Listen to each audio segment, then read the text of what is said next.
اچھا اخلاق انسان کی زندگی کو خوبصورت بنا دیتا ہے، پھر انسان دنیا میں بھی عزت کے لائق رہتا ہے اور آخرت میں بھی اعلیٰ مقام پاتا ہے۔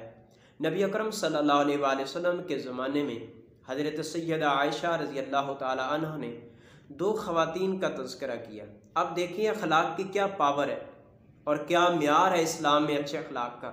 حضور علیہ السلام کے سامنے سیدہ عائشہ صدیقہ ام المومنین نے عرض کیا، اللہ کے نبی، ایک عورت ہے جو کہ نماز پڑھتی ہے، روزہ رکھتی ہے، حج ادا کرتی ہے کثرت کے ساتھ، اور نوافل بھی کثرت کے ساتھ ادا کرتی ہے، یعنی فرض کے ساتھ ساتھ کثرت نوافل ہے۔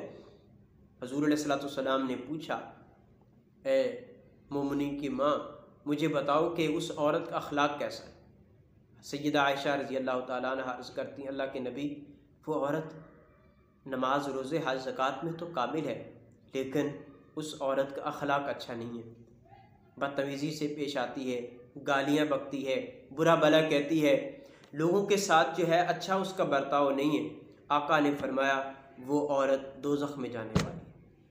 ایک اور عورت کا تذکرہ ہوتا ہے، سیدہ عائشہ ہی بیان کرتی ہیں رضی اللہ تعالیٰ عنہ کہ اللہ کے نبی، ایک اور عورت ہے جو کہ فرض نماز ادا کرتی ہے، فرض روزے رکھتی ہے، فرض زکوٰۃ ادا کرتی ہے، حج اگر فرض ہے تو اس کو ادا کرتی ہے، نوافل کی طرف وہ کثرت سے نہیں جاتی۔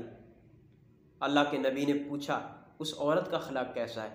فرمایا کہ اخلاق اس کا اعلیٰ معیار کا ہے، جب بات کرتی ہے بہت اچھے انداز میں بات کرتی ہے اور اچھے اخلاق سے پیش آتی ہے، برتاؤ اس کا خواتین کے ساتھ بہت اچھا ہے۔ آقا نے فرمایا یہ عورت جو ہے وہ جنت میں جانے والی۔